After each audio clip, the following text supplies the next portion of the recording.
হজ মানে শুধু যে ইবাদত তা কিন্তু নয়, এটি একটি শারীরিক পরীক্ষাও বটে। আসসালামু আলাইকুম। 2026 সালে যারা হজ করতে যাচ্ছেন, মহিলারা কী কী নেবেন কিংবা আপনারা কী কী নেবেন পুরুষ, তো এই জন্য আমরা যারা মহিলারা হজে যাই আমরা অনেক সময় অনেক কিছু ভুলে যাই। তো এর জন্য আমরা একটা ব্যাগ নিতে পারি, কমফোর্টেবল ব্যাগ। সেটার মধ্যে আমরা রাখতে পারি একটা কাঁচি। তারপরে আমরা এখানে বিভিন্ন ধরনের ক্যারি করার জন্য পাতলা টাইপের ব্যাগটাকে আমরা সিলেক্ট করব। আর নিব হচ্ছে একটা চার্জার ফ্যান। কারণ হচ্ছে আমরা যখন হজে পাথর নিক্ষেপ করতে যাব দিনের বেলা, ওখানে কিন্তু হজের এই সিজনে প্রচণ্ড গরম পড়ে। তো এই জন্য আপনারা কিন্তু চাইলে একটা ফ্যান, চার্জার আর একটা ওয়াটার বোতল যেটা আপনারা ক্যারি করতে পারেন। আর হচ্ছে সবচাইতে গুরুত্বপূর্ণ হচ্ছে চার্জার।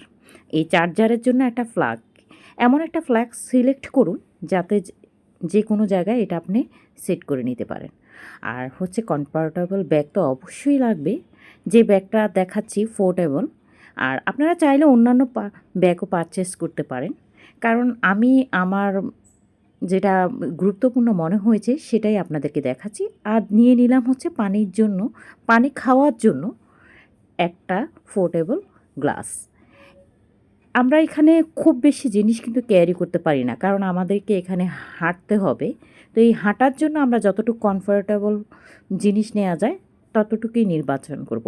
আর জুতার কথাটা তো অবশ্যই মাথায় রাখবেন, সবচাইতে বেস্ট এমনকি ভালো জুতাটা সিলেক্ট করবেন, কারণ যেহেতু আপনি হাঁটবেন।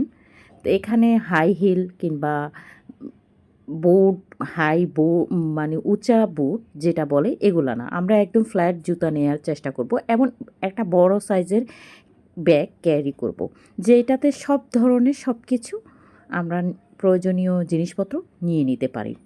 কারণ এক্ষেত্রে আপনি মহিলা বলেন পুরুষ বলেন সবারই কিন্তু এই চাহিদাগুলো থাকে। আর এই হজের ব্যাপারে আমরা কিন্তু কম বেশি অনেক কিছু জানি না দেখে দেখা যায় ওখানে যে আমরা বিভিন্ন ধরনের সমস্যার সম্মুখীন পড়ি। তো এখানে আপনারা জুতাটার বিষয়টা বড় প্রভাব ফেলে। যেমন আপনি অবশ্যই জুতাটা নরম দেখে সফট দেখে নিতে হবে। তার আগে জুতাটা যখন আপনি কিনবেন হজে যাওয়ার আগে অবশ্যই ২-১ দিন আপনারা এটা পায়ে দিয়ে এটাকে লু মানে লুজ করে নেবেন, যাতে আপনার হাঁটতে সুবিধা হয়। পানির পানির ব্যাপারটা কিন্তু অবহেলা করা যাবে না। পানি আমরা যখন হাঁটতে যাই তখন কিন্তু আমাদের প্রচুর পরিমাণে পিপাসা লাগে। এজন্য পানির বোতলটাকেও ক্যারি করা অবশ্যই জরুরি। হাঁটার গতি নিজের নিয়ন্ত্রণে রাখুন। অন্যদের থেকে দ্রুত হাঁটবেন না, এতে করে দৌড় প্রতিযোগিতার মতো হয়ে যেতে পারে। বুদ্ধিমান যারা তারা আস্তে আস্তে কদম ফেলে।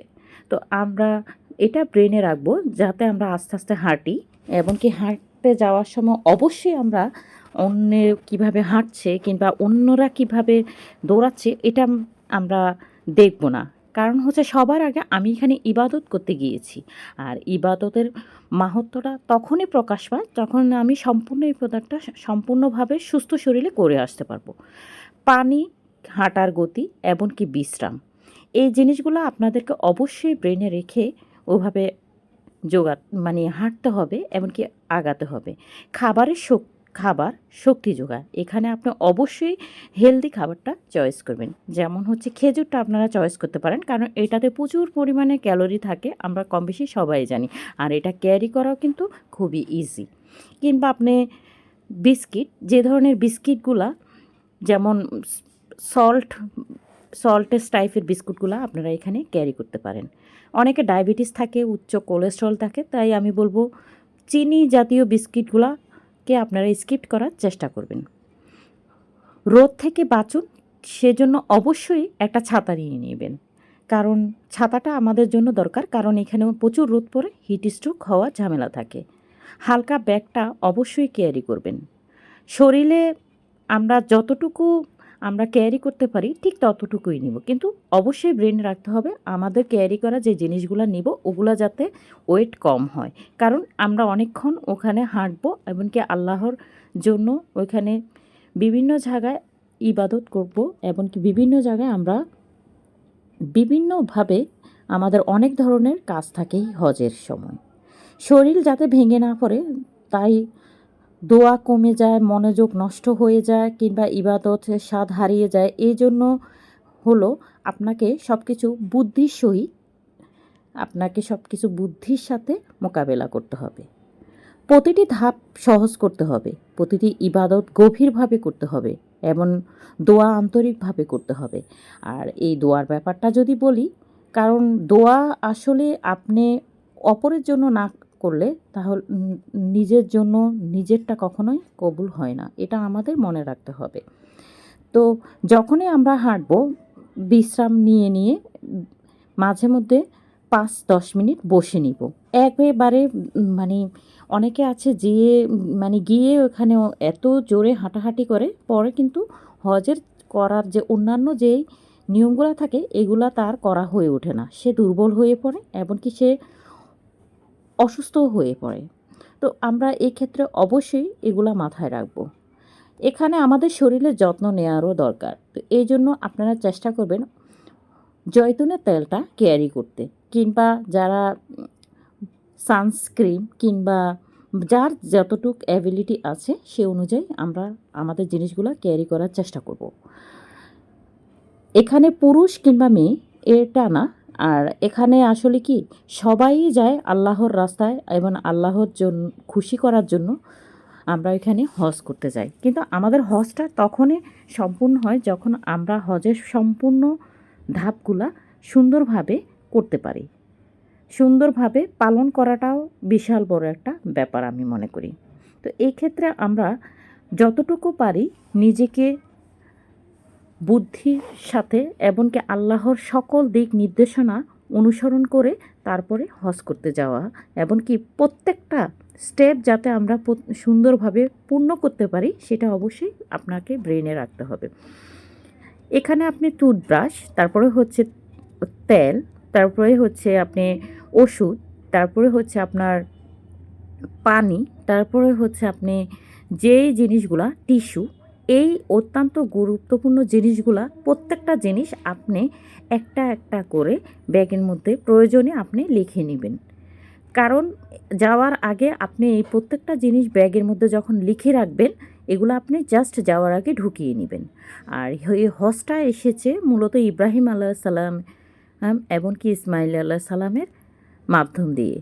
মুসলিমের সবচাইতে বড় এমনকি ধর্মীয় ত্যাগের একটা ত্যাগের মহিমা এমনকি ত্যাগের যে বিষয়টা জড়িত এটা হজ, সেটা আমরা হজরত ইব্রাহিম আলাইহিসসালাম দিয়ে আমরা কিন্তু এটা পেয়েছি। তো হজের মাহাত্ম্য যারা হজ করেছেন কিংবা করবেন অবশ্যই এগুলাকে নিয়ে আপনারা ভালোভাবে একটু পড়াশোনা করে যাবেন। অনেকে অনেক কিছু জানেন না, বুঝেন না। যেমন দাঁড়িয়ে পানি পান করতে অনেকে যদি পানি দেওয়া হয়, এটা ওখানে নিয়ম হচ্ছে দাঁড়িয়ে পান করা, কিন্তু আমরা অনেকে এটা করতে চাই না। কিন্তু এটা নিয়ম, কিছু নিয়ম আমরা ধর্মীয় নিয়মগুলো অবশ্যই মেনে নেওয়ার চেষ্টা করব।